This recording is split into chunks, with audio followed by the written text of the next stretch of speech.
It is tradition for the Secretary-General to come before the General Assembly and present priorities for the year ahead. Today, I do so for the final time. And let me assure you that I will make every day of 2026 count. Let's be clear. The context is chaos. We are in a world brimming with conflict, impunity, inequality, and unpredictability. A world marked by self-defeating geopolitical divides, brazen violations of international law, and wholesale cuts in development and humanitarian aid. And that is the paradox of our era. At a time when we need international cooperation the most, we seem to be the least inclined to use it and invest in it.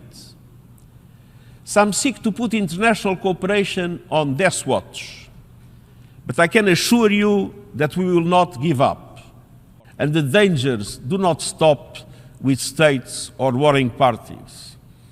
They are being amplified by bottomless greed and inequality.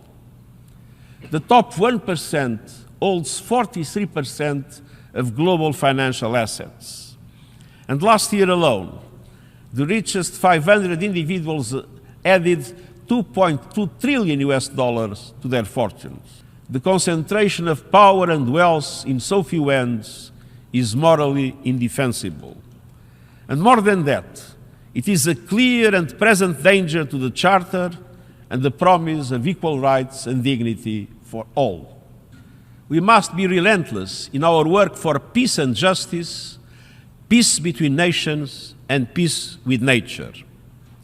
Peace is at the heart of all we do. Yet, as we meet today, the snares of conflict have trapped millions of members of the human family in miserable, prolonged cycles of violence, hunger, and displacement. This suffering cannot go on. In Gaza, I welcome the start of phase 2 of the ceasefire announced by the US and reiterate that humanitarian aid must flow unimpeded, the ceasefire must be implemented in full, and the way must be cleared to an irreversible path to a two-state solution in accordance with international law. In Ukraine, where we must spare no effort to stop the fighting and achieve a just and lasting peace in line with UN Charter, international law, and UN resolutions.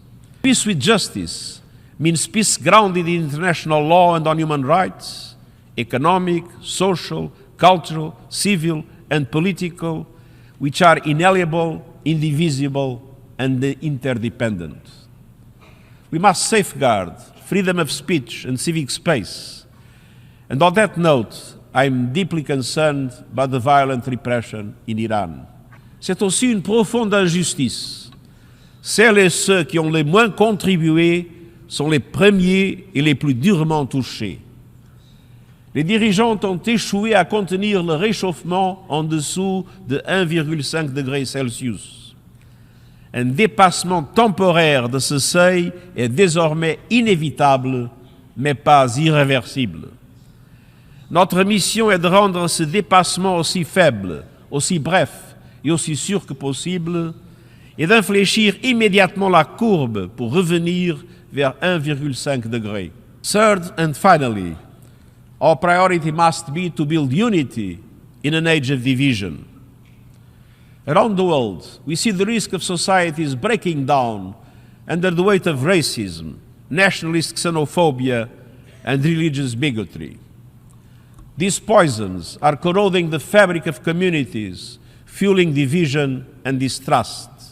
Every country has the sovereign right within the law to manage its borders and ensure its security. But migrants and refugees also have rights, rights that must be respected and protected wherever they are. Our challenge and our priority must be to build welcoming societies, not walled-off citadels.